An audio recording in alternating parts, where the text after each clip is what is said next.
My cheapskate vegetarian friend always tries to subtly leech off of me, so I started adding meat to everything I eat, and now her broke pockets are crystal clear. Posted by you/annoying friendin'? So, I have a friend who is a vegetarian and very entitled.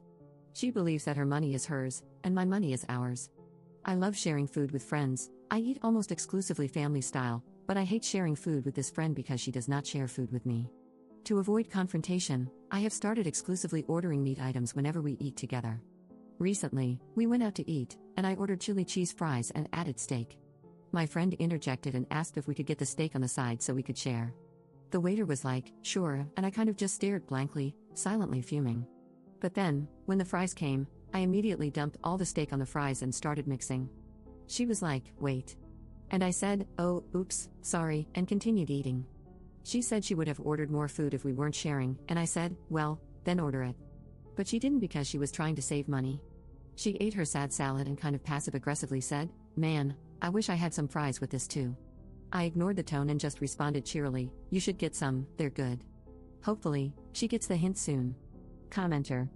Genuine question, has anyone ever expressed that it annoys them when she does this? Sometimes people don't realize they're being annoying. If you haven't already, I would try to set the boundary that you don't mind sharing food if she also shares. Tell her that you understand she needs to save money, but that it doesn't mean you can afford for her to keep eating your food too. If she doesn't take it well, that's a sign to distance yourself. If she apologizes and works on it, it could be genuine ignorance. Ops response. Yes, there have been multiple attempts at setting boundaries in the past, going all the way back to when we were little. That's when I learned that most people would rather keep the peace by placating the dramatic person rather than holding them accountable. She is manipulative. There was a whole issue at prom where she didn't pay her share for the limo. The kid who did wouldn't let her on, so she cried, and the kid's parents felt bad, covered for her, and made the kid apologize. She always has a sob story, always plays the victim.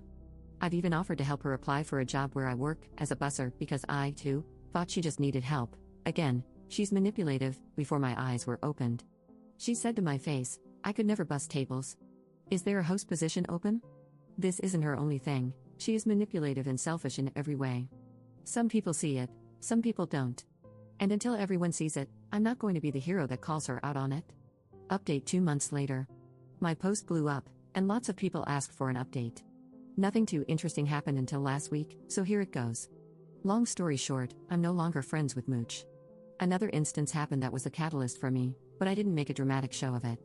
I just slowly stopped going on outings where Mooch was invited.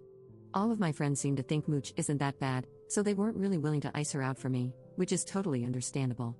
Unfortunately, this means I've stopped hanging out with most of my friends. That is, until last week. My friends had planned a short spring break trip to Mexico. I didn't go because Mooch was invited.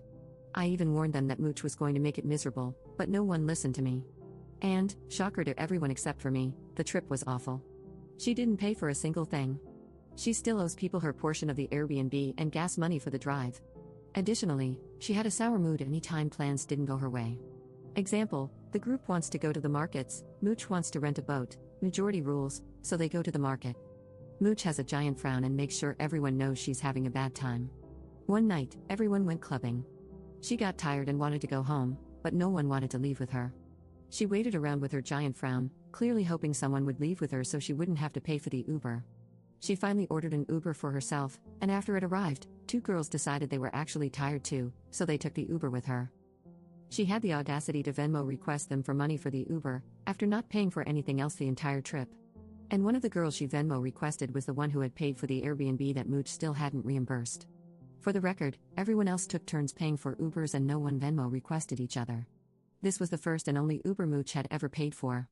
That girl immediately started a group chat with a few people from the trip and me, with my favorite thing to hear, op, you were right. Then I got to sit back and watch as everyone vented to me about everything terrible that happened on the trip. So, it sounds like these 5 people, plus me, are done with her. I'm not sure how the rest of the group feels, but at least I have 5 people I can hang out with regularly again. The incident that made up cut off the friendship. I was her ride to a group activity. Right before I was about to leave, my mom picked a fight with me about my room being a mess. When my mom and I argue, she can be kind of mean, so I was sobbing, and my friends know this. I texted my friends that I couldn't come anymore because my mom grounded me. Mooch replied, but you were my ride. I asked the group if someone else could pick her up. Everyone else lives kind of far, and no one wanted to go out of their way to get Mooch. She then called me and asked if Even though I couldn't hang out, I could at least pick her up, drop her off at the hangout location, and then pick her up again at the end of the night. She even said, "I feel like your mom would understand that you made the commitment to drive me." I just said no, and to her credit, she accepted it, ending with, "Well, that sucks, I hope you feel better," because she could tell I had been crying. That was the final straw for me.